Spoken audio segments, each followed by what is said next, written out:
It is their burden to show that their complaint is correct in all respects. Dalawang kaso ng rape na kinakaharap ni Vong Navarro, patuloy na pinagpipistahan. Mahigit 2 buwan nang pinag-uusapan.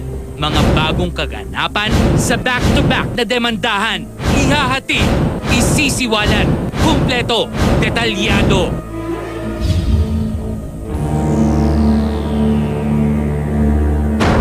Bumangka nitong Huwebes sa Pasig Prosecutor's Office ang piskal na may hawak ng kasong rape na isinampa ni Roxanne Cabanero laban kay Vong Navarro. Yon ang araw na sinagot ng kampo ni Roxanne ang perjury case na inihain ng panig ni Vong. Where is the respondent? Attorney, but I deem it proper that Roxanne would not attend this for security purposes. Lingid sa kaalaman ng kampo ni Vong, ang naturang counter affidavit ni Roxanne ay naisumite sa korte 1 araw bago ang pagdinig na yon. Hapon po ay nanumpa sa aking harapan.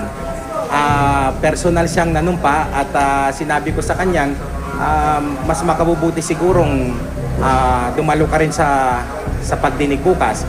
Pero wala siya. Marapat sigurong isumitin na natin para sa resolusyon ng kaso. Sir, Your Honor, with all due respect, iusap ko lang po siguro if we can be just even.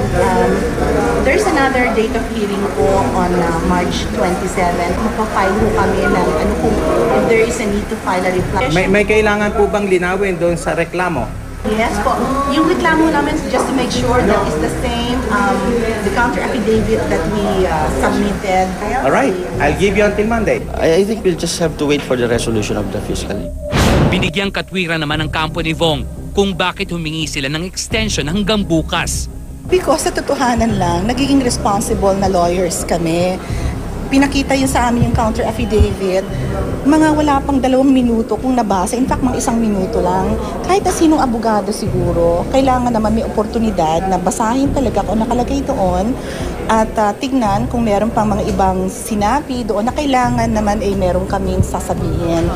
In general, my first impression is that when I looked at the counter affidavit, that there might not be anything more that is needed to have the case submitted for resolution, or we might add a little something more by way of a supporting affidavit from personalities that we came to know.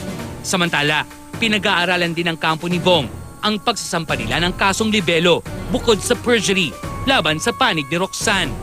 I believe we have a strong case for libel, but the way it is, there will be some personalities, some entities that might be involved na hindi natin gustong ma-involve. So that's why we are weighing it